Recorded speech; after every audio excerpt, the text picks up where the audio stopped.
আজি অলপতে যি ভোটাৰ লিষ্টৰ খচৰা প্ৰকাশিত হৈছে তাত একচাম লোকে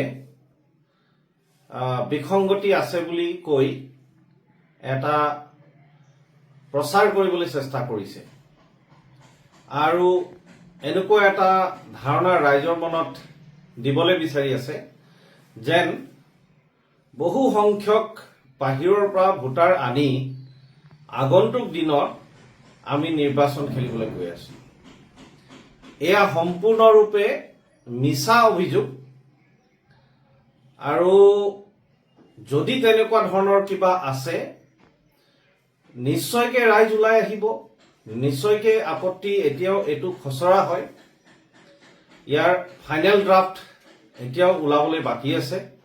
গতিকে যিকোনো সৰু সুৰা ক'ৰবাত যদি এটা দুটা বিসংগতি আছে সেইটো নিশ্চয়কৈ দূৰ কৰা হ'ব, কিন্তু এই ধৰণৰ যিটো প্ৰচাৰ কৰিবলৈ চেষ্টা কৰি আছে যে বাহিৰৰ পৰা লোক আনি আগন্তুক দিনত নিৰ্বাচন খেলাৰ ৰণনীতি হাতত লোৱা হৈছে, এইটো সম্পূৰ্ণৰূপে মিছা এটা কথা।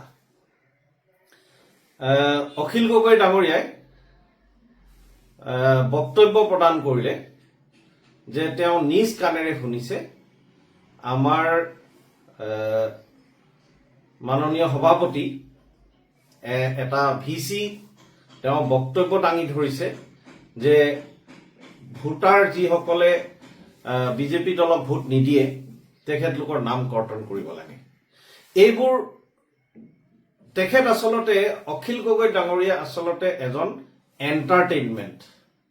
এণ্টাৰটেইনাৰ। যোনখিনি কথা ক'লে মিডিয়াত বা ছ'চিয়েল মিডিয়াত চৰ্চা হ'ব লাগে তেনেধৰণৰ কথাৰ কোনো ভিত্তি নাই, তথাপিও তেখেতে তেনেকুৱা ধৰণৰ কথা কৈ মিডিয়া আৰু ছ'চিয়েল মিডিয়াত এটা চাঞ্চল্যকৰ স্থিতি সৃষ্টি কৰিবলৈ চেষ্টা কৰে।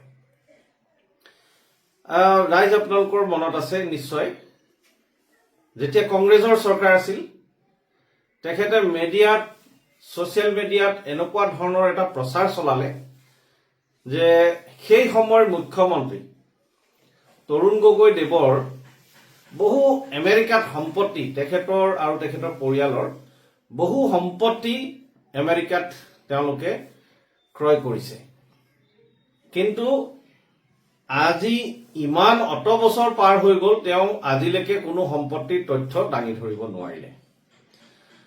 এতিয়া তেওঁ আকৌ ভোট চুৰিৰ সন্দৰ্ভত কথা ক'বলৈ আৰম্ভ কৰিছে, কিন্তু তেওঁ কথাখিনিৰ মাজত এইটো উল্লেখ কৰিছে যে যেতিয়া ৰাহুল গান্ধী ডাঙৰীয়াই ভোট চুৰিৰ কথা কয় তেতিয়া আকৌ তেখেতৰ বিশ্বাস হোৱা নাছিল, কিন্তু এতিয়া তেখেতৰ বিশ্বাস হৈছে যে ভোট চুৰি হয়। অৰ্থাৎ তেওঁ ক'ব খুজিছে যে ইণ্ডিয়া এলায়েন্সৰ যে মুৰব্বী ৰাহুল গান্ধী ডাঙৰীয়া, ইণ্ডিয়া এলায়েন্সৰ মুৰব্বীজনকে তেওঁ বিশ্বাস নকৰে, অথচ তেওঁ এলায়েন্সত থাকিব বিচাৰি আছে।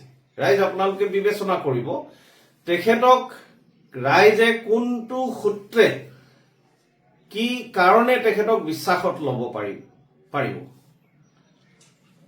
অখিল গগৈ ডাঙৰীয়া এজন এণ্টাৰটেইনাৰ হয় কথাটো আমি সেইটো লাইনতহে দৰাচলতে ভাবিব লাগিব। আমাৰ সম্পূৰ্ণৰূপে ইলেকশ্যন কমিশ্যনৰ যি এতিয়া এছআৰ প্ৰক্ৰিয়া চলি আছে সম্পূৰ্ণৰূপে আমাৰ আস্থা আছে, বিশ্বাস আছে, নিকা প্ৰক্ৰিয়াৰে আমি আগবাঢ়িছো। ক'ৰবাত যদি খচৰাত ক'ৰবাত এটা দুটা ভুল আছে নিশ্চয়কৈ শুধৰণি হ'ব, আৰু আমিও যদি আমাৰ দৃষ্টিগোচৰ হয় সেই শুধৰণি হওক বুলি আমিও তাত চেষ্টা কৰিম। গতিকে ৰাইজলৈ আহ্বান থাকিল, যদি ক'ৰবাত কিবা বিসংগতি সৰু সুৰাকৈ দেখিছে আপোনালোকে নিশ্চয়কৈ দৃষ্টিগোচৰ কৰিব, আৰু এই যিখিনি ভুৱা প্ৰচাৰ ইলেকশ্যন কমিশ্যনৰ বিৰুদ্ধে বা আমাৰ দলটোৰ বিৰুদ্ধে কিছু একচাম ব্যক্তিয়ে কৰিবলৈ চেষ্টা কৰিছে, তেওঁলোকৰ উদ্দেশ্য হৈছে নিৰ্বাচন আৰু একো নহয়।